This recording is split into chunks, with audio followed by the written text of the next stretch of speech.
I'm Deepika, founder of Pattern Review, and this is episode 5 of what's supposed to be a weekly podcast, but clearly that's not happening. So, in all honesty, I think this is gonna be a twice a month or like bi-weekly podcast. Should I call it bi-weekly or bi-monthly? Okay, let me know in the comments what it should be. I'm so happy to be recording this today. I have a lot to share. It's been 3 weeks since I last filmed this video, and since then I have been trying to hold myself accountable in not only making this video, but also speaking of which, do you all remember the big box of UFO I showed you in episode 1? Well, guess what? I actually found my sewing mojo, and I'm so glad that I did. The dress I'm wearing today is what I made recently, and it's part of one of those UFOs in that box, and slowly I've been working towards it. There were some items in there which will no longer fit my daughter, so those had to go, and that's quite all right. There is a Nikita top, which is a jolie activewear pattern, which I plan to make later this month or maybe next month, and a couple other things which I'm really excited about. Some of them are like quick tops and t-shirts which I can really use, and it was really fun to actually have something new to show you and not just a box of UFOs. So I thought we could start with a little show and tell and take it from there. All right, so for did I tell you the pattern number? This is, maybe not. Okay, so this is True Bias Lodo dress. Let me take off my cowl here. And this is my 3rd Lodo dress. I absolutely love how comfortable it is, and actually let me move back a little bit. I'm wearing it with my tights, but in looking at all of the clothes which I have, I started thinking of dresses and t-shirts and stuff which I wear most often, and Lodo dress is one of them. So what I've written a full review on pattern, of course you can check that out, but I'll tell you why I gravitate towards this pattern and all of the things I like. First of all, I feel like myself. I feel very comfortable in it and very cute. It's a very simple, elegant silhouette, which I don't see going out of style anytime soon.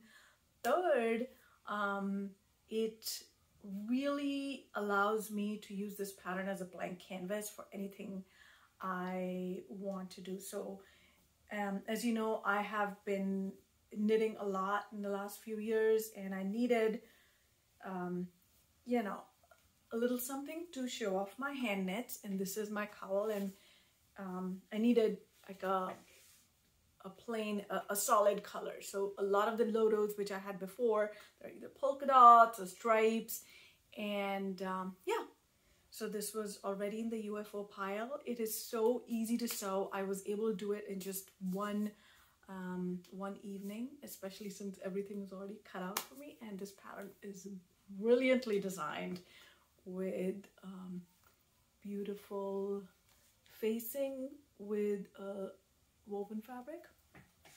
So all that to say is that if you haven't tried the Lodo, give it a shot. We do sell that pattern on Pattern Review, and you can order a large format print, but if you don't want to tape those pattern pieces. But yeah, there's one other thing I wanted to, I wanted to show you my top stitching. Sorry if this messes up the volume a little bit, but okay, so in the pattern you are instructed to edge stitch over here and then top stitch here, because now I'm a fan of slow stitching, and I love the little prick stitch here.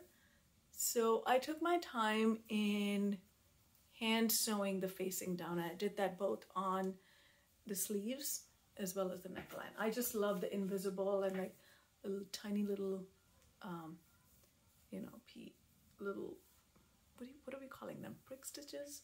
This is just a basic slip stitch with a regular polyester thread. And for the hem of this dress, I think I posted it on Pattern Review. I don't want to hike this up because that would not be appropriate. I did a blind stitch hem on my sewing machine. And yeah, so that's it. In fact, I really found my sewing mojo so much that I decided to make another one. And this is when my friend texted me that you know, she wanted to celebrate the Chinese New Year together, and I asked her, what can I do to help? And she's like, just wear something red. And of course I did not have any red in my closet, so I had to make it.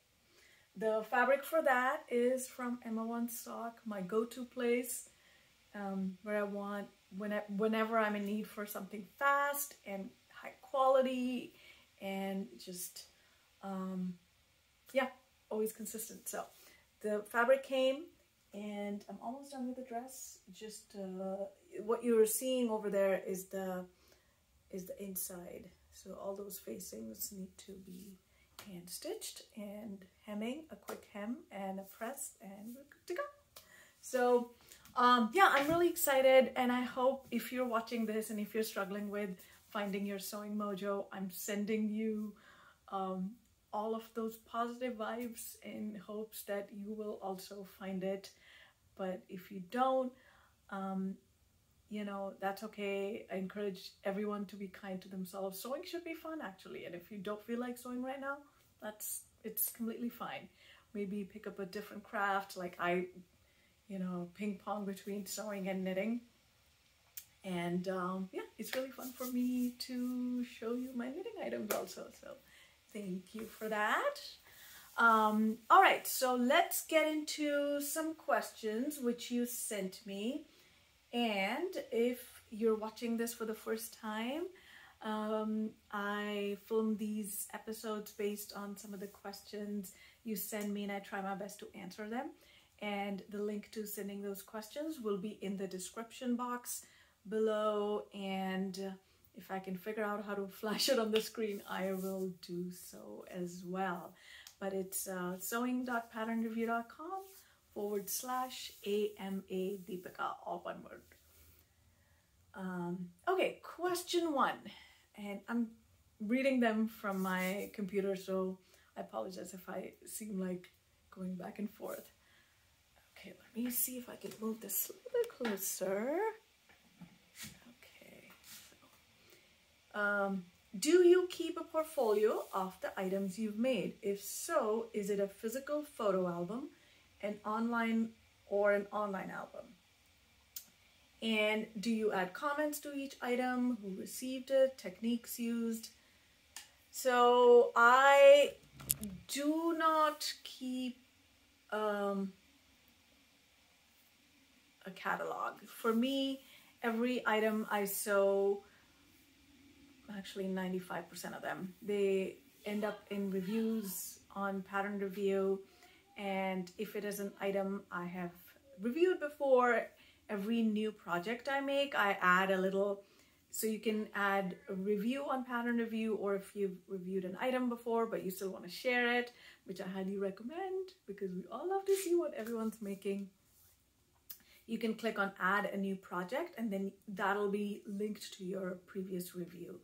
So that for me is my, I've said this before, like, and I'm gonna say it again, Pattern Review, the reviews are my sewing journal, and it's really nice to go back and read all of the previous reviews, and any notes or people I make for all go in there in that review or project, and I write the modifications I did, the fabric I used, what else? what's the size I use. Pretty much sometimes I'm really verbose, other times I just enter the template and, you know, go with the flow. So, but yeah, so in terms of pictures, I do take several pictures of each project, and they all end up, some of them end up on the review, obviously, but I still save all of them on my computer in different folders. And, you know, they're just, everyone has their own way of storing digital pictures. Find the one which works for you. For me, just having them on my computer so I can look back, and especially when I was making a lot of things for my daughter, in those pictures I do, you know, I do put in a lot of time taking those pictures, so some of them do end up in you know, prints and to family members or other things. And but yeah, so all of them do go on pattern review. Other than that, I don't have any other way of journaling my sewing. I hope this answers your question. The second question: what is the best stabilizer and treatment for sweatshirt embroidery? Do I hoop or spray adhesive onto stabilizer? So for this question, I had to ask for expert help, because I know absolutely nothing about machine embroidery, and I want to learn, but right now I was not equipped to deal with this question. So I sent an email to Jennifer Stern, who is an amazing, amazing teacher, and she is so wonderful with not only just machine embroidery, but at everything she does. She also has a YouTube channel, which I will also link in the description. But here's what Jennifer says. I'm just going to read it out because I don't want you to miss any of the good advice which she gave. Jennifer says that she would use the same steps to embroider a sweatshirt, except for placement. Okay, I take that back. I have to rephrase that. Okay. I like to use 1 to 2 layers of aqua mesh wash away stabilizer in the hoop. 2 layers if the design is dense, so it depends on the design you're using. And then she sprays the stabilizer with 505 temporary adhesive spray to adhere the knit into the hoop, and or baste in the hoop after adding a wash away topper like Sulky Solvy. Now that one I do know, I have used it a few times. The Solvy keeps the stitches from sinking into the knit. Basting in the hoop holds all the layers together and helps to keep the knit from stretching. After embroidering, I trim away as much stabilizer as I can and throw it in the wash to remove the rest. Jen actually has a video demonstrating this technique, so I am going to link that for you. So hopefully you'll find that helpful. Next question. I have a follow-up question about your episode 4 discussion of giving away things you have sewn. I do a lot of alterations for my plus size figure, so I don't really know anyone else who would be the right size. That also means that I don't usually want to donate it because there's no way to effectively label what size it is. Any suggestions for what to do with these items that I can no longer use but don't want to just throw them away? I do have a few suggestions for you because I have some experience giving stuff away, which I have made. But I will start off by saying that as sewers, we are ahead of the game because we know fit more than anybody else who's just like your average ready-to-wear shopper. So when we alter for ourselves, we are particular, precise, and what is the other word I'm looking for? Meticulous? Yes, let's go with that. Very precise and very mindful of all of the alterations we are making for the garment to fit us. which is exactly what the reason I sew, because I want the clothes to fit me and not the other way around. So that said, as particular and as, again, that word, critical, that's the word. As critical we are of ourselves, most people don't care whether or not you've done forward shoulder alteration, or you've done full bust adjustment or small bust adjustment, taken in for short torso, long torso, added in the length for sleeves, all of those little nuances which make the garment so wonderful to wear and it makes it ours, most people will not care. So my advice to you is find the closest measurement in ready to wear for the clothes you make, and then just kind of you could even, they have all these iron-on labeling tape. You could label that with that numeric size, or you know, letter size, or you could even, you can write, I don't think anyone cares, honestly, to be yeah, well, when, think about yourself. If you've ever shopped ready to wear, have you ever been able to find a garment which actually lists the bust, the hip, and the length? No. So why should we? I would say find a tape which you can iron on, or just like quickly buy those tapes, I think, like a letter sizing tapes, and then you can just sew it on.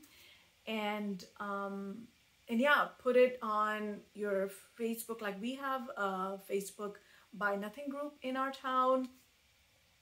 And believe it or not, when you say that these are things you have made lovingly, and this is the size, any takers, you will get so many requests. And it's such a good feeling to have someone else use the things which we make, rather than just, you know, just throwing it away. So definitely do that. And the food pantry in my town used to, pre-pandemic, also have a section where people could donate clothes.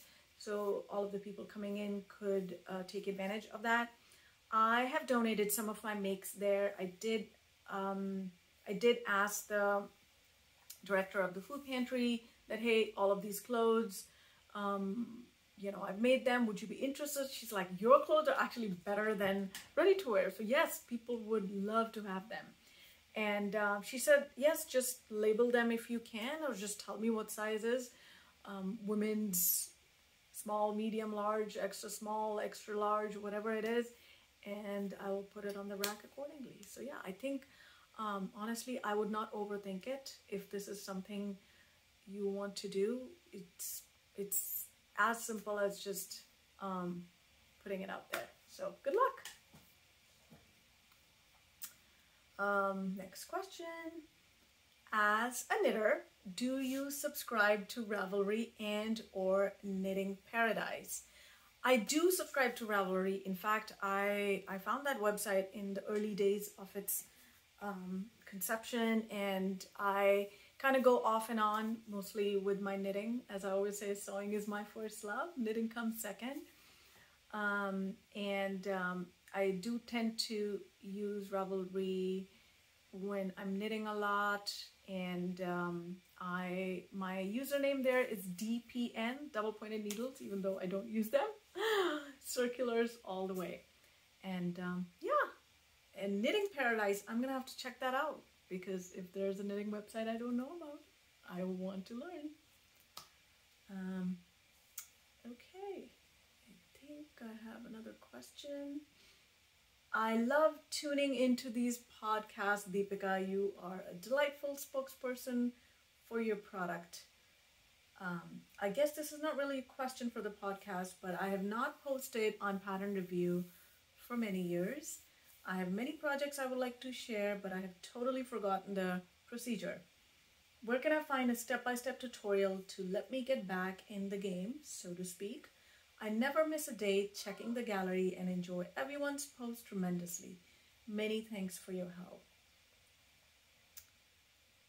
First, thank you so much for your kind comment. This podcast thing and filming myself is very new to me. I'm so glad that you enjoy this, and I promise I will try to be more regular with these. As long as you keep sending me questions, I'll keep filming these. Now, one of the reasons I started this was because I wanted to film little mini video tutorials using some of the features on Pattern Review, and it is on my list to film a quick how to write a review, how to write a project on the site. And if you think that will be helpful, please let me know in the comments. Or I think what I might just do is kind of do a little Zoom recording and put little short clips on our channel, so that might be helpful. But before I do that, I will link also to step-by-step photo tutorial. The site has changed in the few years. You may or may not have noticed those changes, but you can actually upload the review straight from your phone if you find that easy. But I will link a tutorial which we have posted on Pattern Review, among others, nice step-by-step with step-by-step pictures on how to write a review. So please do check the comment section of this video, and I will put a link right there so you can get to it. Yeah, I hope that's helpful, but I will make a note to myself that that will be my first video which I record. Okay, so that brings me to the end of all of those questions. I want to take a few minutes to talk a little bit about what's happening on Pattern Review this week, this month. Because I didn't film this for a few weeks. Okay, where should I begin? All right, why don't we start with what's actually happening right now, and then we'll kind of go back. The activewear contest has started. It started on the 15th of this month. It goes on for a month, and so do check that out. I hope you will participate. I will be trying really, really hard to sew my Nikita top now that I've found my mojo back, and I can really use it. All of my tops are looking kind of ratty. It would be nice to have a new top for the gym, even if it's on only Zoom right now, but hello, we still need new tops. Okay, so activewear contest going on right now.